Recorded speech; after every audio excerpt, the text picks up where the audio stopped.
पीने वाले को पीने का बहाना चाहिए। एक समय शराब का एक व्यसनी एक संत के पास गया और विनम्र स्वर में बोला, गुरुदेव, मैं इस शराब के व्यसन से बहुत ही दुखी हो गया हूँ। इसकी वजह से मेरा घर बर्बाद हो रहा है। मेरे बच्चे भूखे मर रहे हैं, किंतु मैं शराब के बगैर नहीं रह पाता। मेरे घर की शांति नष्ट हो गई है। कृपया आप मुझे कोई सरल उपाय बताएं, जिससे मैं अपने घर की शांति फिर से पा सकूं।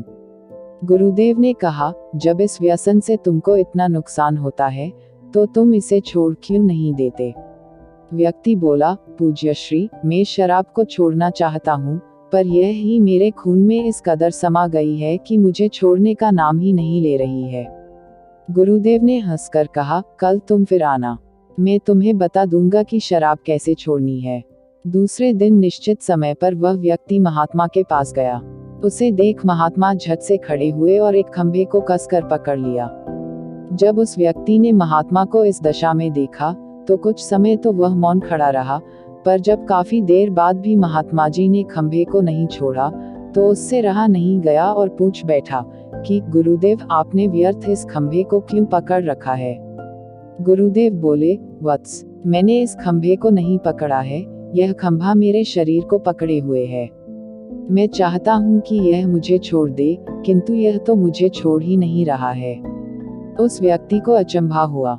वे बोला, गुरुदेव, मैं शराब जरूर पीता हूँ, मगर मूर्ख नहीं हूँ। आपने ही जानबूझकर इस खंभे को कसकर पकड़ रखा है।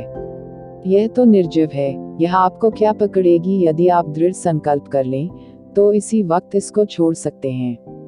गुरुदेव बोले, नादान मनुष्य, यही बात तो मैं तुम्हें समझाना चाहता हूँ कि जिस तरह मुझे खंभे ने नहीं बल्कि मैंने ही उसे पकड़ रखा था, उसी तरह इस शराब ने तुम्हें नहीं पकड़ा है, बल्कि सच तो यह है कि तुमने ही शराब को पकड़ रखा है। तुम कह रहे थे कि यह शराब मुझे नहीं छोड़ रही है, जबकि सत्य यह है कि तुम अपने मन में यह दृढ़ निश्चय कर लो कि मुझे इस व्यसन का त्याग अभी कर देना है, तो इसी वक्त तुम्हारी शराब पीने की आदत छूट जाएगी।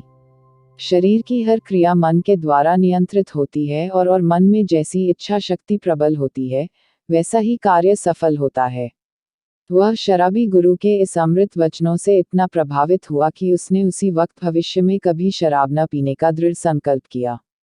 उसके घर में खुशियां लौट आईं और वह शांति से जीवन यापन करने लगा।